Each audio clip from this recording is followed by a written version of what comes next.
The wedding season is halfway done for us at Carly and Matt Photo Co. And before we finish the year off, I figured what better thing to do than revisit and add 5 more poses to your wedding photography repertoire. So let's jump right in.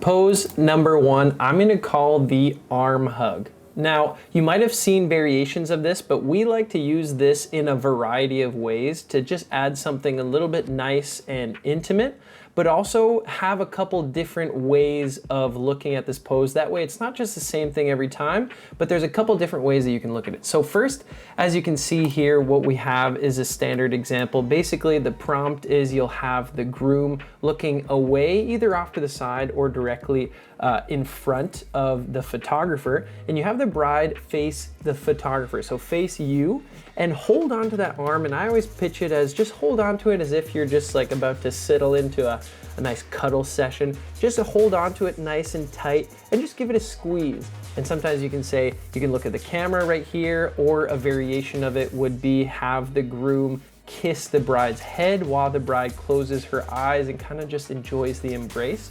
Now, an alternate kind of version of this would be you have the bride here lay her head on the groom's shoulder. I really like this photo because we actually just added a little bit of emphasis on the flowers. It's nice to just kind of change the focal point sometimes of these photos. That way it just feels a little bit different, right? Because you have the same or very similar pose here, except what we have is the focus on the couple rather than the flowers. So this is the same thing, just resting, the bride resting the head on the groom's shoulder. Looks really great.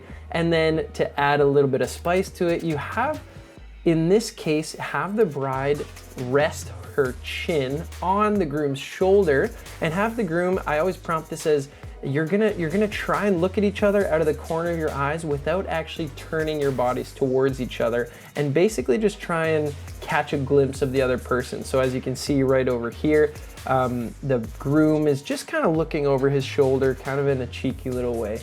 So that's a really fun pose that we have. And another variation is actually like this, where you still have the groom facing away and the bride facing towards you, but you actually have, instead of just a full-on 2-armed hug by the bride, actually have the bride and groom hold hands, and then you have this kind of like casual looking, you know, it might feel weird for the groom, but it looks really, really nice and just adds a little bit of something different to this arm hug pose.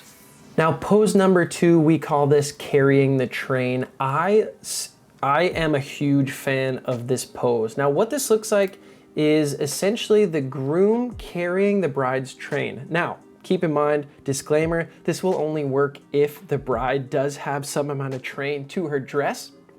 So obviously, if it's a really tight dress, this is not gonna work. But on those days where you have a bride that has a long, flowy dress, this is gonna be a really nice, kind of intimate photo. It just kind of demonstrates, you know, that servant-heartedness of groom towards his bride on the day of. You're just kind of lending a helping hand like Lindsay and Calvin here. We just thought this was super, super cute. It just adds a little bit of something different, right? It doesn't feel as posed. It feels a little bit more authentic. It feels a little bit more kind of captured, you know, on a whim type thing. I'm forgetting the word. What's the word? It feels, you know, when it happens randomly. Anyways, I forget what the word is. It's a really trendy word. I forget what the word is. Drop it in the comments. I forget what I'm looking for, but you know, casual. I forget what the word is. Anyways, all that to say, so this is a variation, same idea. I essentially just have the couple walk and I just run around them as I'm taking photos, snapping photos, kind of cutting off right at the shoulders. You want to get the details of the dress and, you know, the bride and groom together kind of thing. This is another variation where, you know, the bride and groom are walking off into the distance with both of them facing away, but you know, it's that servant-heartedness of the groom. And this is another idea, you can actually show both of them, but I love this photo just because it shows that the groom was actually helping the bride on the day of in a very cute, you know, fashion. So that's it for pose number 2, the carrying the train. Now, pose number 3, I love this one, and this is specifically for the grooms. I call it men holding flowers. I love this one. I always make sure to have some variation of this because I just think It's not very common, and it puts often grooms out of their comfort zone, which I love to a certain extent. But basically what that looks like is you have the bride's floral arrangement, you give it to the groom, and you find a nice background, nice scenery, and you have the groom, you know, Ben Stiller blue steel look off to the side, left or right, kind of casually, while holding the bouquet right around the waist. I usually say hold it around the belly button, a little bit lower so you can really see the tie, the beard, the facial structure, but also casually enough that it's a little bit lower than most people would see. This is another example of that. Looks great. Really think about your backgrounds too. The backgrounds really do a lot for this pose specifically. Love just having a really blurry background, really opening up that aperture. And same idea, you can do you can have them, the groom actually look at the camera. What I like about this is I always think of these and I always pitch these as, these are the ones that your significant other are gonna use as their phone backgrounds, right? So we always shoot them vertically, that way they are really easy to transition into a phone background, and people love this kind of thing. I mean, who wouldn't want a nice, super high quality photo of their significant other holding their flowers? I just love it. I think it's super, super fun, and it always goes over well. So that we call men holding flowers. All right, pose number 4, I love this one. I'm gonna say that about every pose, but I really love this one because we try and get this photo at every wedding. It doesn't always work depending on location, but when it does, it is really fun. So what we have here, we call it revisit the arch. Now, oftentimes, couples will have spent a lot of time thinking about their wedding arch and the surrounding area that they're getting married in, except more often than not, what happens when the couple is standing there and you're taking photos of them in the middle of their ceremony? There's people off to the sides, there's their wedding parties, the officiant is standing behind them, and even if you make sure that everyone's standing out of the way or gets out of the way during certain times, like the kiss and whatnot, it doesn't always work and it doesn't always feel clean. So what we like to do is we like, as often as possible, to revisit the arch when nobody is around. So you can see here from a couple years ago, this beautiful, beautiful arch with, I wish I knew what kinds of flowers, the lily of the valley or something, but this beautiful arch, and no photo was taken like this during the ceremony because there were people all over the place. But when you revisit the arch, all of a sudden this just turns into a totally different environment and different feeling.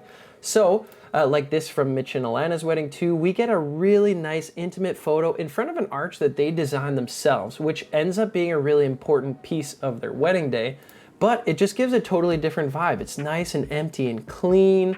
And same thing from this wedding right here. You get to just pose them in a fun way, in a way that's a little bit less, you know, feels a little bit more intimate because nobody's watching, and you get to actually just add a little bit of, you know, chef's kiss to their wedding day. But this pose we call number 4, revisit the wedding arch.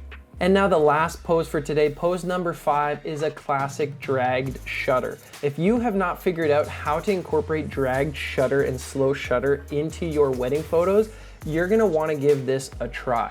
So what this ends up looking like is there's a couple varieties of ways that you can do this.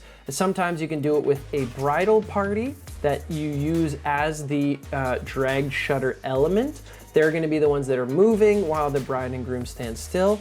Or in the opposite sense, what you can do is bring a tripod and actually have the bride and groom be the ones moving while the rest of the photo doesn't move at all. I find this adds an element that you don't really see in many wedding photos. I just think this is fun and it's different. More than anything, we like our photos to be a little bit different than what's normally out there. Another variety that you see a lot is that dragged shutter, that kind of like blurry look. Disclaimer, I will say these like looks like film, crappy kind of wedding photos, we're not the biggest fans of, but from time to time, adding something like this that just isn't fully perfect, but does have a little bit of something different, we do like to add to our wedding photo packages. And lastly, here's another example of that drag shutter using the whole gang of them and the bride and groom actually being the ones that aren't moving, which is super, super fun. So there you have it, 5 more poses to add to your wedding photography repertoire. Let us know in the comments if you've used any of these before, or if one of them has really worked for you, or if one of them really hasn't. We'd love to hear it, and we'd love to hear what you think about these poses and if you're gonna use them at your next wedding. Other than that, I'll catch you in the next one. Peace.